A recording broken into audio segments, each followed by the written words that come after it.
की या रुग्णालयात वारंवार असेच प्रकार घडत आहे। यापूर्वी असेच प्रकार घडले होते, यापूर्वी रुग्ण पळून गेले तरी प्रशासनाला माहित नाही। म्हणजे या ठिकाणी डिलिव्हरी होते, लहान मुलांना कोण पळून गेलं त्याला कोण जबाबदार?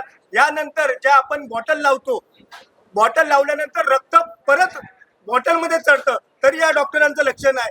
आणि आता तर काल भयंकर प्रकार घडला, आयसीयू मध्ये उंदीर येऊन त्या महिलेला कुरतरून चावलं आणि त्याचं रक्त काढलं। याचा निषेध करावा तेवढा कमी आहे, कारण की हे राज्य सरकार हॉस्पिटल चालवतं। तर राज्य सरकारमध्ये भारतीय जनता पार्टीची सत्ता आहे, केंद्रात भाजपची सत्ता आहे। या ठिकाणी एक मंत्री महोदय प्रताप सरनाईक, एक आमदार आहेत नरेंद्र मेहता। हे राज्य सरकार म्हणून यांचं काहीच लक्ष नाही की नागरिकांच्या आरोग्याशी कसं निगा राखली पाहिजे। परंतु या ठिकाणी हे फक्त टेंडरबाजी चालू आहे। भारतीय जनता पार्टीचा निषेध करावा तेवढा कमी आहे। आता आम्ही गेटवरनं आत येत असताना महापौर उपमहापौर या ठिकाणी आलेले आहेत, हे फक्त दिखावा करण्यासाठी आलेले आहेत। यांना रुग्णांची काही काळजी नाही, या जनतेची काही काळजी नाही। त्यामुळे मी भारतीय जनता पार्टीचा निषेध व्यक्त करतो। जो घटना हुई बहुत दुर्दैवी घटना है। इसके अंदर जो कसूरवार आएगा उसको डेफिनेटली उस पर कार्रवाई की जाएगी। 100% मैं प्रशासक करके करता है। आपने क्या कदम उठाए? मैंने फिलहाल अभी उनको नोटिस दिया, वो एक कमेटी स्थापन किया। वो कमेटी के बाद जो भी रिपोर्ट आएगा वो वरिष्ठ कार्यालय को दिया जाएगा। और अभी जो हमारे वरिष्ठ कार्यालय के सिविल सर्जन साहब से बात होने के बाद उनको ताबड़तोब कार्यमुक्त कर दो और कठोर कार्रवाई का प्रस्ताव मेरे पास। ऐसा लोगों को कहा जाता है कि ये हॉस्पिटल में डॉक्टर्स का अभाव है, सही दवाइयों का अभाव है, उसके बारे में क्या कहेंगे? आपने प्रशासन से अपील की है? एक्चुअली देखा जाए तो अभी पर डे को पेट अपनी 550 से 600 है। इंडोर पेशेंट भी अपने 100 से 125 रहते हैं। दो अपने इधर आईसीयू अच्छी तरह चालू है, डायलिसिस सेंटर भी चालू है, स्पेशल न्यूनेटल केयर यूनिट अपने इधर अच्छी तरह से चल रहा है। कैटरेक्ट की सर्जरी हमने 900 के ऊपर इधर की है। थोड़ा सा लोड ये हॉस्पिटल में है, लेकिन फिर भी कुछ कमियां होंगी तो मैं बेशक हमारे ऊपर के कार्यालय को बताऊंगा। सर, मनसे वाले आक्रामक है और मांग कर रहे हैं कि डॉक्टरों को सस्पेंड करें, तो किस तरह का रूप रखना है? फिलहाल तो मेरी जो पोस्ट है वो पोस्ट के हिसाब से मुझे वो अधिकार नहीं है सस्पेंशन कार्रवाई किया जाए। बेशक मैं भी उसके लिए डिपार्टमेंटल इंक्वायरी, जो प्रोटोकॉल शासन के हिसाब से डिपार्टमेंटल इंक्वायरी, शोकज नोटिस और वरिष्ठ कार्यालय को इसके बारे में लिखित देना। पत्रकार मंडलियों को भी पता है, इधर की ओपीडी, उसके बाद में इधर का डायलिसिस सेंटर, 10 बेड का जो आईसीयू था, दूसरा एक 10 बेड का आईसीयू था, 20 बेड्स का मैं आईसीयू चला रहा हूँ। उसके अंदर आईसीयू में अपन डायलिसिस करते हैं, कार्डियक मार्कर एबीजी मशीन है 2D को किया जाता है। स्नेक बाइट के पेशेंट को हम वेंटिलेटर में से निकाला है। कैटरेक्ट के हमने 900 के ऊपर पेशेंट से अपे किए हैं। मुरबाड से अपन ने 22 ट्राइबल पेशेंट लाके उनका कैटरेक्ट का ऑपरेशन किया है। विरार से 11 पेशेंट हमने इधर लाके अपने ऑपरेट किए। हर बुधवार और शुक्रवार को डिसेबिलिटी सर्टिफिकेट लिया जाता है। डिसेबिलिटी सर्टिफिकेट में भी अभी अपने इधर का सबसे थाना डिवीजन में सबसे पेंडिंग सर्टिफिकेट हम लोगों के हैं। एक essential special neonatal care units अभी पिछले जनवरी में मैं चालू किया, जिसके अंदर छोटे बच्चों को अपन रखते हैं। तो उसके इंस्ट्रूमेंट इक्विपमेंट कम होने के बावजूद भी मैं अभी 7 बेड्स का वो चालू किया। वो ब्लड स्टोरेज यूनिट अभी फिलहाल अपन ने लाया है। IPHL लैब आ रहा है। उसके बाद में CT स्कैन की जो सेवा है, CT स्कैन हमारे इधर कृष्णा डायग्नोस्टिक तरफ से पब्लिक प्राइवेट पार्टनरशिप में हमारे IPD और OPD के पेशेंट को फ्री ऑफ कॉस्ट दिया जाता है। थोड़ा सा लोड बढ़ा हुआ है, कुछ कंस्ट्रक्शन की वजह से थोड़ा डिस्टर्ब हो गया हॉस्पिटल, तो ठीक है, उसके लिए भी हम आगे का ये करने जो संबंधित जो कॉन्ट्रैक्टर्स है उनसे बातचीत करेंगे और जो भी प्रिकॉशन्स लेना वो करेंगे। बघा, टेम्पो हॉस्पिटलमध्ये असे वारंवार घटना घडत आहेत। या ठिकाणी आज त्या बाईच्या बेडवर चढून आज उंदरांनी त्याला चावलंय, मोठी जखम झाली आहे, मोठं त्याला ब्लिडिंग झालंय। असं नेग्लिजन्स आहे। 4थ्या माळ्यावर विचार करा, उंदीर चिपटलाय 4थ्या माळ्यावर। या ठिकाणी वारंवार ते लोक पेस्ट कंट्रोल करतात असं त्यांचं म्हणणं आहे, आणि पेस्ट कंट्रोल या ठिकाणी झालेलंच नाही। CCTV फुटेज बंद आहे। या चादरीनं या ठिकाणी 2-2, 4-4 दिवस चादरी बदली होती।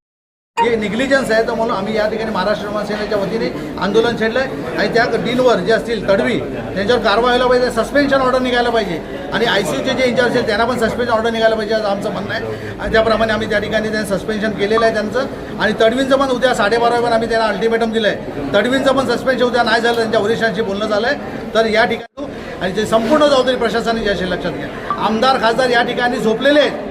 महाराष्ट्र राज्य सरकारच्या हातात हे हॉस्पिटल आहे, कुठलंही नेग्लिजन्स नाही। या कारण या आमदारांचे स्वतःचे हॉस्पिटल आहेत, हे चालावे म्हणून या ठिकाणी सगळी दिशाभूल चालू आहे। त्यामुळे मला असं वाटतं की या ठिकाणी नेग्लिजन्स आहे, तर तडवीनं सस्पेंड व्हायला पाहिजे, या ठिकाणी कठोरच्या कठोर कारवाई व्हायला पाहिजे आमचं म्हणणं। वारंवार या रुग्णालयामध्ये अनेक प्रकार घडत असतात, कसं वाटतं? मी सांगतो का तुम्हाला, आमदारांचं लक्षच नाही. मोठ्या मोठ्या गोष्टी करायच्या, मोठ्या मोठ्या टेंडरच्यावर त्यांचे लक्ष आहे, मोठे मोठे भवन बनत आहे. पण या ठिकाणी जे आरोग्य विभाग जे आहे, या ठिकाणी आरोग्याची यंत्रणा आहे, टोटली फेल झालं आहे. लक्षात घ्या, या ठिकाणी सामान्य लोक येतात. लक्षात घ्या, या ठिकाणी कुठले करोडपती लोक येत नाहीत. या ठिकाणी कुठलीही मशिनरी यांच्याकडे नाही आहे. कुठलं काय झालं तर ताबडतोब या ठिकाणी शताब्दीला जा, सायन हॉस्पिटलला, जे हॉस्पिटलला असे रेफर करतात. म्हणजे यांची कुठलीच यांनी स्वीकारलेली नाही जबाबदारी. लक्षात घ्या, त्यामुळे आमदारांना आता जागे होण्याची वेळ आलेली आहे. सामान्य लोकांकडनं तुम्ही फसवणूक करून वोटिंग करून घेता आणि त्यांच्यासाठी जर तुम्ही जर अशी सुविधा उपलब्ध करून देत नसाल तर विटंबना आहे, त्यांची फसवणूक असा माझा आरोप आहे. खूपच निंदनीय आहे. आणि आज आम्ही सरप्राईज व्हिजिटच इकडे केली होती. पहिल्या आम्ही एक आरोग्य केंद्र आहे आपला भाईंदर वेस्टच्या पालिकाच्या बाजूलाच, तिकडे पण आम्ही आज व्हिजिट केली. सकाळी 11 वाजेपासून तिकडे होते आम्ही आणि त्यानंतर इकडे आले आम्ही. आणि इकडे आल्यानंतर आम्हाला माहीत पडलं की असा इश्यू झालेला आहे. खूपच निंदनीय आहे. आपला जे स्टाफ आहे त्याचे जे आपले इकडे सिस्टर आहे ते सिस्टरनी हे सर्व बघायला पाहिजे व्यवस्थित. आपला ज्यावेळी आपला एक पेशंट येतात त्याच्यामध्ये आपण त्यांना व्हेंटिलेटर असो की ICU असो कुठेही आपण ॲडमिट केल्यानंतर त्याची काळजी जी आहे डॉक्टरची असतात, सिस्टरची असतात. आणि ज्या ठिकाणी ते लोक सर्व स्टाफ असताना हा असा घडलेला आहे तर खूपच निंदनीय आहे. आणि ते मला वाटले की खूपच एज खूपच झाली, 70 ते वर आहे, 89 हां, ते इतका म्हणजे उंमरवाले असते आणि एकदम क्रिटिकल कंडिशनमध्ये इकडे आल्या होत्या आणि त्यांना ॲडमिट केला आणि नंतर हे प्रकार घडलेला आहे. हे चौकशी करायला पाहिजे आणि सर्व जे सिस्टर असो डॉक्टर असो ज्यांची पण चुकी असली त्यांना ते आपल्याला इकडे त्यांना सस्पेंड केला पाहिजे, नाहीतर काहीतरी त्याच्या सजा ते व्हायलाच पाहिजे. काय सांगाल, आज डॉक्टरांच्या केबिनमध्ये धडक दिली आहे, काय नक्की मागं? जो रुग्णांना त्रास होतो त्यासाठी महाराष्ट्र नवनिर्माण सेना आज टेंबा हॉस्पिटलमध्ये आलेली आहे. या अगोदर या ठिकाणी येऊन रुग्ण पळून जातात. या ठिकाणी प्रसूती विभाग आहे, तिथून जर एखादं लहान मूल चोरीला गेलं तर त्याला जबाबदार कोण? या ठिकाणी तुम्ही पाहत असाल एक नवीन इमारतीचं काम चालू आहे, त्याची धूळ पूर्ण आतमध्येपर्यंत आहे. म्हणजे जर रुग्णांना त्रास इथे हॉस्पिटलमध्ये येऊन होणार असेल तर स्वच्छता मिळणार नसेल, कुठली सुविधा मिळणार नसेल. या डॉक्टर तडवी यांच्या केबिनमध्ये AC आहे आणि ICU विभागात ACची गरज आहे, त्या ठिकाणी AC नाही. 4-4, 5-5 दिवस चादर बदली केल्या जात नाही. ज्या ठिकाणी रुग्ण टॉयलेट करतात त्या ठिकाणी ते रुग्णांचं टॉयलेट साफ केलं जात नाही. तर आम्हाला हे हॉस्पिटल नको आहे. ज्या पद्धतीने राज्य सरकार हे हॉस्पिटल चालवत आहे, त्या ठिकाणी एक मंत्री आहेत प्रताप सरनाईक, दुसरे आमदार आहेत, त्या दोघांचं पण लक्ष नाही. त्यांचं फक्त लक्ष टाउन प्लॅनिंग, ठेका पद्धत यावरच चालू आहे. आता ज्या पद्धतीने महापौर उपमहापौर या ठिकाणी भेट द्यायला आलेले, हा फक्त दाखवायला आले होते की आम्हाला मीरा भाईंदरची काळजी आहे, परंतु त्यांना कुठलीही मीरा भाईंदरच्या नागरिकांची काळजी नाही. ते जीवाशी खेळत आहेत. त्यांना वोटिंग जे पाहिजे होतं ते मिळालेलं आहे. ते वोटिंग झाल्यानंतर त्यांना कुठल्याही रुग्णांची पडलेली नाही किंवा नागरिकांची पडलेली नाही. या ठिकाणी महाराष्ट्र नवनिर्माण सेना यापूर्वी सामान्य जनतेसाठी रस्त्यावर उतरत होते, आजही रस्त्यावर उतरणार. उद्या जर तडवींचं सस्पेंड झालं नाही तर उद्या 12:30 वाजता, आज ही संख्या कमी आहे, ह्याच्या 10 पट संख्या घेऊन याच गेटवर आम्ही उद्या आंदोलन करणार. आणि या तडवींना जोपर्यंत खाली करत नाही तोपर्यंत महाराष्ट्र नवनिर्माण सेना शांत बसणार नाही. ऍक्च्युली एकदम गंभीर गोष्ट आहे की ICUच्या पेशंटमध्ये एखाद्या 19 वर्षाच्या महिलेला उंदीर चावून जाते आणि याबद्दल हॉस्पिटलच्या स्टाफला कल्पना सुद्धा नाही की उंदराने असं सर्व काही केलं आहे. जेव्हा आम्ही प्रत्यक्ष बघायला गेलो त्यावेळी समजलं की असं उंदीर चावून गेलं आणि आईचं पूर्ण रक्तबंबाळ झाली आहे. त्यानंतर नर्सचं लक्ष केलं, त्यावेळी त्यांनी उपचार केले. तोपर्यंत कोणालाच हे माहिती नाही की असं चाललं आहे तिकडे.